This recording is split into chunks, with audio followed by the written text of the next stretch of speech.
I think some people think that they're going to make an appeal to God to get into heaven.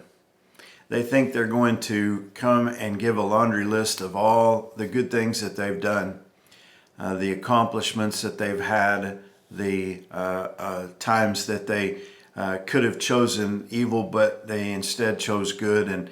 And because of that, if that balance tips toward 51% good versus evil, then they're going to be permitted into heaven. It's kind of a cartoonish idea, but I think really a lot of people actually have an idea like that. The problem with that is it's not true. And the Bible says that God resisteth the proud, but giveth grace to the humble. Ephesians chapter 2, verse 8 says, "For by grace are you saved through faith, and that not of yourselves, it is the gift of God." And then he clarifies, "Not of works, lest any man should boast."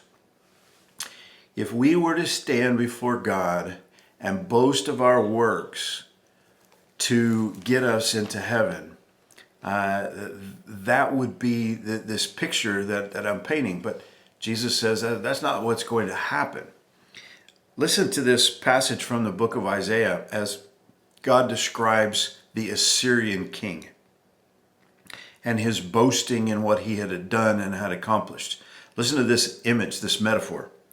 "Shall the axe boast itself against him that heweth therewith?" Now, wouldn't that be funny? I mean, just think about that picture. At the end of the day, a lumberjack steps back and listens to his axe brag and boast about all of the trees they had felled that day. Or he goes on and says, "Or shall the saw magnify itself against him that shaketh it? As if the rod should shake itself against them that lift it up, or as if the staff should lift up itself, as if it were no wood." These images, rod, staff, saw, and axe, are pictures of a hand tool, a tool that can do absolutely nothing unless it's in the hand of the operator.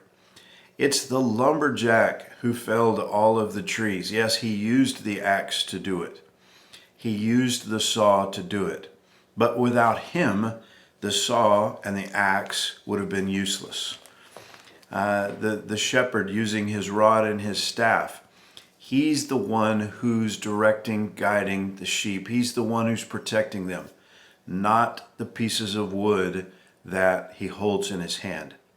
And I think that's an interesting picture for us of the fact that God's not going to sit back and listen to man's boasting. We're not going to be accepted by God. Our righteousness is not produced by ourselves and by our boasting. It is by grace that we're saved. It is through faith in Jesus Christ, and it is a gift. And when you receive a gift, you don't boast about it. You boast about the giver. You pull out that special pocket knife and you say, "Would you look at this?" And you show it to someone and they say, "Wow, that's nice. Where'd you get it?" And you say, "Well, my granddad gave it to me," or "My wife gave it to me as a gift." And you boast on the giver of the gift, not on the recipient of the gift, and certainly not on the instrument in the hand of the one who performed it. You and I, we are debtors to God. We are recipients of his grace. There is no place for boasting. If we're going to boast, we need to boast in this. We need to boast in Jesus.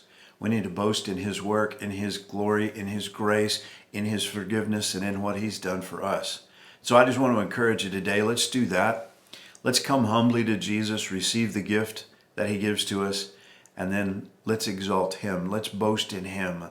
Let's brag on his righteousness and goodness. God bless you. Have a great day.